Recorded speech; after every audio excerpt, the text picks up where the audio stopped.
Hi, it's John from Dynaspectrum. This is part 2 on boost control for DAZA. This is how to actually achieve your boost pressure once you have a boost target that we covered in part 1. The relevant map for the initial wastegate duty cycle has RPM on the y-axis and relative boost pressure on the x-axis with units of HPA, hectopascals. So in this case, 1800 at sea level is about 1.8 bar of boost, and 1500 is 1.5 bar of boost, or about 22 psi at the top. And here you can see, as is typical with weak stock wastegates and stock turbos, you often need 100% wastegate duty cycle at the top, and we use yet less in the mid-range. The turbos could do, the turbo rather on this model could do a lot more, but it wouldn't necessarily overspeed, but it would probably make too much torque and could damage the rods on a stock engine.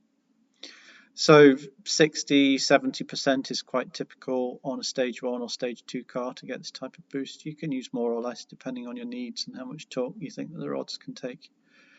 As the engine speed increases, the wastegate duty needs to increase quite rapidly. We've actually put a little bit more in at 6000 and a little bit less in the mid-range in our latest stage 2 maps, but this one is also paired with a data log, so just keep in mind mid-60s through the mid-range here as the starting point. If you then go to data log, on the top trace here I've got engine speed in white, pedal nailed at 100% throughout, and also throttle, which just jostles like this between 217, 215. It's basically full open. If you see big dips in this, it's because your wastegate control might be wrong, or you might have traction control intervention. Slight blip in the RPM there. This was actually on a dyno pull, and I think there was a little bump. In the next plot, we've got atmospheric pressure 996, just below the standard 1013. And in red, we've got our boost target that we talked about in the previous video. This is normally 2.75 times atmospheric pressure on this sort of tune, and you can see that that is indeed the case here, and that reduces at high RPM. So you can see the 1.5 bar 2500 absolute that we were talking about before. The white is what's actually delivered and measured by the pressure sensor before the throttle.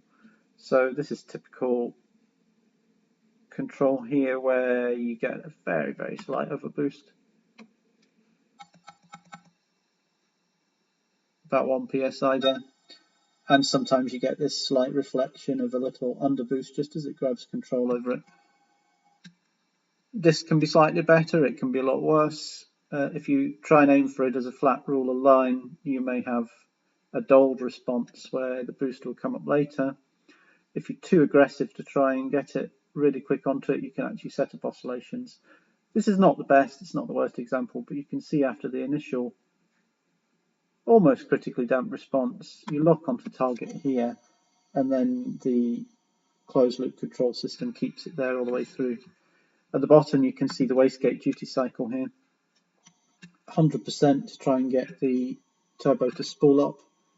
As it hits, the differential gain, which I've not shown here, pulls a little bit out because it sees this rate of rise in the white curve here, and then it starts to grab hold of it with the integral, and it makes small adjustments. But basically these values here are quite close as the engine speed increases to the values in the table, going down here and then doglegging across to here at higher RPM.